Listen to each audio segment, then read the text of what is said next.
So, I want to talk about the ins and outs of being a unknown self-published author who has written 7 books and has probably sold around 20 copies total in the entire lifetime of having ever since I started writing, which was about 2 years ago.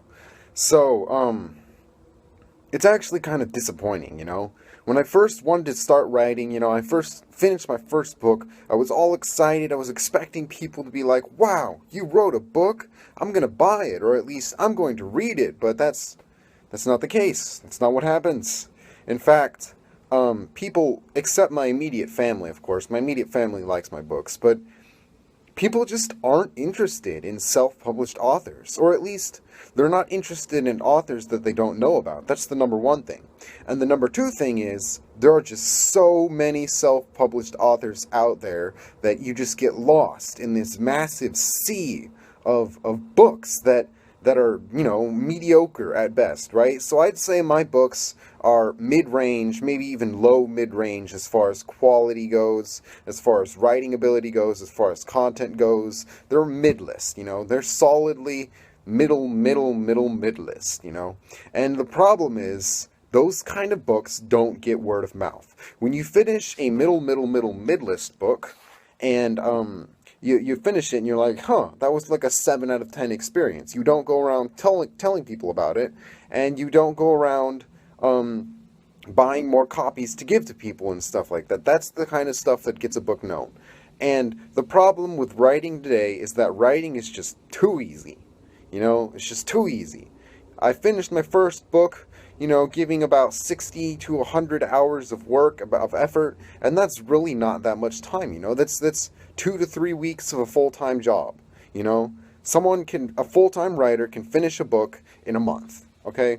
And with there being 500,000 authors that are writing books in America, don't quote me on that statistic, there's just a flood of books, right? One of my books, Armed, Cute, and Dangerous, is number 1.5 millionth out of who knows how many books on the Amazon Kindle store. That's just to give you an example of how many books are on Amazon Kindle. 1.5 millionth, That's you don't even get that kind of rank on like Farmville, There's just so many people who are writing books that it's hard for a self-published author like me to really keep going, I've written my 7th book, and no one's fanfic, there's no trumpets, there's no angels coming out of heaven going, oh, this book is complete. There's no one really cares. No one cares. And it's a little bit disappointing, and I'm having trouble continuing to work, I'm having trouble continuing to be motivated, And it's the same thing with games, it's the same thing with anything, really. This world is just this post-industrial world where everyone has free time and hobbies is just too saturated with videos. For example, this video right here, YouTube is so saturated with vlogs that this video is probably just going to get buried underneath a mountain of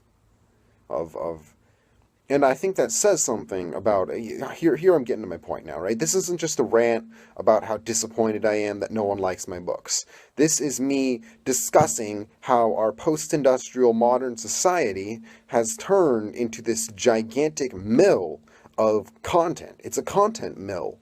Our post-industrial society is really just focused on entertainment and content, where everyone has a voice. No one has a voice, Or at least, where everyone has a voice, only the people whose voices are loud, who really, it's a world of, big fish eat the little fish don't get anything. The pond is the size of an ocean. We're just fish in this massive sea of content and ideas and people and things. And the end result is just that you start to get disillusioned with the value of content, It's all about supply and demand. Supply and demand. There's demand, of course, but there's just so much supply that it devalues the creative process, you know? You say be creative. You tell your kids to be creative. You tell your kids to make things.